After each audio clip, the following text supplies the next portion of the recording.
আসসালামু আলাইকুম। আজকে দেখাচ্ছি দারুণ মজার পটল ভাজা।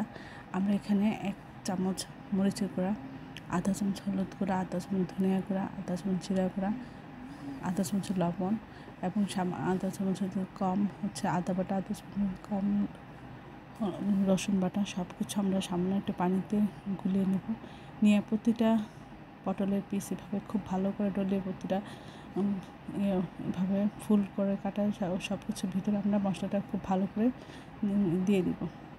খুব ভালোভাবে মাখানো হয়ে গেলে আমরা তেলটা গরম করে আমরা লো হিট এভাবে আস্তে আস্তে ভেজে নেব। এই রেসিপিটা অসম্ভব মজা, এটা দেখতে যতটা সুন্দর খেতেও অসাধারণ লাগে। আমরা এই ভাজাটা লো হিটে আস্তে আস্তে ভেজে নেব, খুব বেশি তেল লাগে না।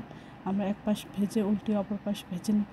অসম্ভব মজা হয়। আপনি আশা করি একবার হলেও এই রেসিপিটা ট্রাই করবেন, তাহলে বুঝতে পারবেন এটা কতটা মজার হয়। সব আমার চ্যানেলটি লাইক এবং শেয়ার দেবেন, সাবস্ক্রাইব করবেন এবং প্রিয়জনকে বেশি বেশি করে শেয়ার দেবেন। আমার চ্যানেলে সব রকম রান্নার রেসিপি রয়েছে, আশা করি সব দেখবেন।